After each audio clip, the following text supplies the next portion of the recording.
If him. And nice girls always finish single. A guide for sassy women who want to get back in control of their love life. Ooh, sweet lord, this is a podcast. Lovely preview including chapters known as No More Crying Over Men Who Don't Recognize Your Worth and Forget Your Nice Girl Tendencies and Become a Woman of High Value instead. Having a self-esteem that is high is one thing, but don't think that you can then use that and then berate people for not recognizing you as same such. I feel like that first one's just for people that like to put themselves on a pedestal and think they're all high and mighty, when very much they are not. Having self-confidence is one thing. I very much do appreciate somebody who thinks good of themselves, but there's a very much difference between that and a big-ass ego. Hello everybody and welcome back to another video for the day. We're going back into r/nicegirls, and if you guys would like to be absolutely amazing, show your support, and see more videos like this one in the near future, be sure to hit that like button, leave a comment down below to start up them wholesome internet discussions, and if you guys have not already, subscribe to the channel and turn on the notifications. Let me know something you like to do as a nice good hobby, because the engagement is very much well appreciated on the videos. Stop lying. A lot of you dudes date and marry them.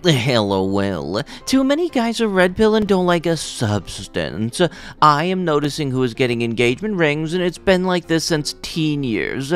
This is why women like Harriet Tubman, Judge Judy, Anita Hill, Joan of Arc, Ida B. Wells, and any other prominent female figure in history usually die alone. LOL. Edit. 130 plus downvotes. This is an entirely new record of brigading. LOL. You guys are like flies to a lamp. Oh, over 130. Well, now you're not wrong. You know, just maybe, just maybe, if your post gets these many downvotes, you might want to just take a second, step back, and look at the big picture, because I think you might be a little wrong on your statement there. Especially since this was just a response into something about somebody saying they didn't like women with blonde hair, like the whole preference thing. Also, speaking of which, if you are going to be listing those people, you might want to actually understand, which, like, one of the reasons I went into the comments, it said, Harriet Tubman died surrounded by family and friends, so very much not alone. Ida B. Wells married with 6 kids, and all outlived her, and so doubt she was alone. Joan of Arc was burned at the stake and the witch in front of a huge crowd, so no one can say she died alone. And Judge Judy and Anita Hill are still alive. I will never understand the boys in this generation. Like, why would you want to be chatting with 20 unloyal and selfish girls when you could have one loyal and kind-hearted girl who would treat you the best? But I don't get it, but okay. I don't know why I just went through my head, but I feel like I've had more experience with people saying this stuff being the ones in fact doing the cheating. Like, just, I've seen it on social media way too many times. People that flex loyalty, you know, the thing that you're just supposed to do from the get-go, are usually the ones that are the least loyal. A 21F question for men, M. Guys like in the romance novels really exist? All those romantic talk and actions and those sweet nothings? Any one of you is like that? I don't think Reddit is the best place to ask for dudes like that. I'm searching for these kind of guys. Don't we girls deserve it? The love, the care, the affection. Guys these days are very less romantic. In the guys I've met, they talk sweet, but are players. If they're not players, they behave cold.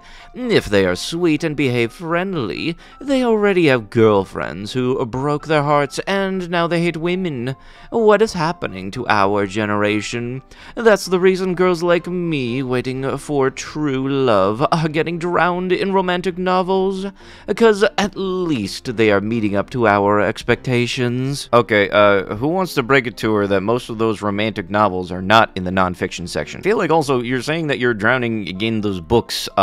Last I checked, nobody's forcing you to read them. How are the weird or nerdy kids I went to high school with having babies and getting married, and I'm laying here by myself every night like this? Well, I can tell you this right now, I can guarantee you, if you find somebody that likes building Legos as much as you do, you're gonna have a fantastic relationship. A cute first date idea. You meet me at Target holding a dirty chai latte and a $200 gift card. You have exactly the amount of time it takes me to spend said gift card to impress me.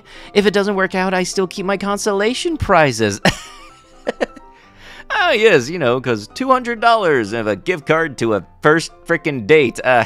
Where was that thing? Ah, found it. How about new? I think I've stated in the past many times that, like, the first date very much should not be an expensive date, and people think that you need to have an expensive date as your first date to try to impress them. That's not going to work out at all. Kind of like one of the reasons why the simple coffee date is actually a very good idea, because the first date, heck, you're supposed to get to know the person, not spend $200 on them and then know them to impress them. One time, Lindsay Lohan bought herself a teddy bear, tipped paparazzi off as to where she was, and then pretended to walk out of her ex's front door to make his new girl jealous. Stay toxic, queens. I legitimately forgot that Lindsay Lohan existed, and like, I mainly remember her because of Herbie Fully Loaded, but why would you do this? I think my F28, friend's M28, girlfriend F25 is tormenting. I have a friend, Mark, who I've known for about 5 to 6 years now. We are pretty close and chat often / work in the same company or building, different departments. About a year or so ago, he met Laura on a dating app. They talked for a while through text because they weren't unable to meet up in person for a bit due to some reasons. To be honest, I thought Laura was playing him at first. During their talking stage before meeting up, I would ask Mark about Laura often, and he would just say things were going good and that she was great. He always had a lot to say about her. One day, he shared with me, after some coaxing, that he was afraid about Laura's reaction to his physical appearance because she hadn't asked his height like most girls did, and he didn't want to have her ghost him when she found out. For reference, Mark is 5'6", 5'7"-ish, and he said that in her photos, Laura looked tall and he was anxious that she would leave him over the height difference. I calmed him down and made a joke about how he would always have me to make him feel bigger / taller, and I would be here if he wanted to make a girl feel tiny. I'm 5'1" and very thin and petite, lol. Fast forward a few weeks, and I see he posted a photo with Laura on his Instagram. They were at some fancy restaurant somewhere, and I texted him to ask how his date went, but he didn't reply until the next morning to say it was good. I asked about the height thing, and he said it was fine, so I said I was glad. I met Laura about 2 months or so ago at a friend's birthday party that Mark was at. When I saw her, I was a little put off because she was a bit taller than Mark, maybe 5'8", 9 if I had to guess, and was wearing shoes with a bit of a heel, so he looked extra short next to her.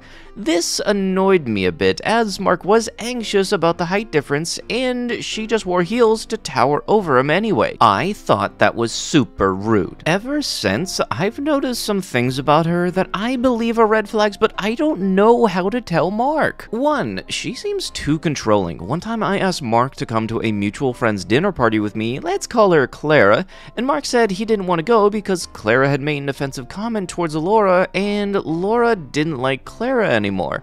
This seems weird to me, and I think Mark can pick who he likes and doesn't like for himself. Also, the comment was not that bad, and I don't think Clara meant to be offensive. 2, Mark has become secretive now that he is dating with her, and it makes me think that there is something he's too scared to tell me.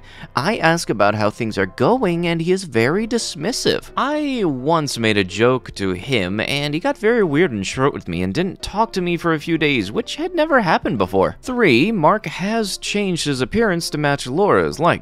For example, he has never had facial hair, ever.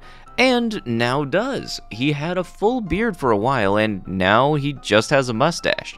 I asked him about it once because I thought the mustache made him look like a pet, and he said Laura really liked his facial hair and thought it was hot, and he again got short with me. Gee, you call someone a pet because they have a mustache and you wonder why they don't want to talk to you. Dang, ain't that a frickin' coincidence? I think it's weird to change yourself to match someone's expectations. Isn't that like a sign of torment? Oh yes, no, that totally makes sense. What she did is apparently tormenting. No, but you say that he diddles kids because he got a mustache. That totally ain't that exact same thing. 4, Mark does anything that Laura says pretty much all of the time. Mark used to hate superhero movies, and we used to make fun of them, and now he's always going to watch the new Marvel movies with Laura because she is obsessed with all things Marvel. I know for a fact he doesn't like superhero movies, and he's just doing it because she says so. I don't think this is right. No, this just off of that alone, I can already figure maybe he didn't like watching the movies because you were making fun of it, so God forbid he finds somebody that actually wants to date that actually likes those movies so he doesn't feel weird watching them. There have been a few other small/random issues that I have noticed, but I don't want to make this too long, so how can I bring this up to Mark? Where do I start? How do you let someone know they are being tormented?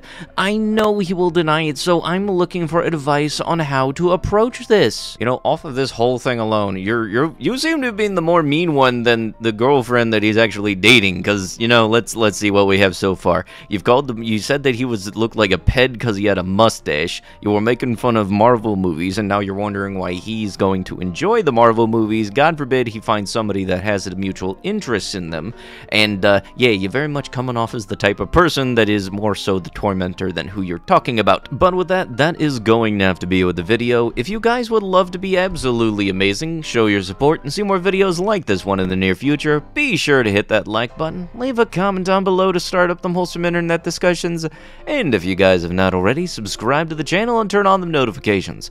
I'll be sure to see you guys in the next one. Thank you so much for watching, and bye-bye.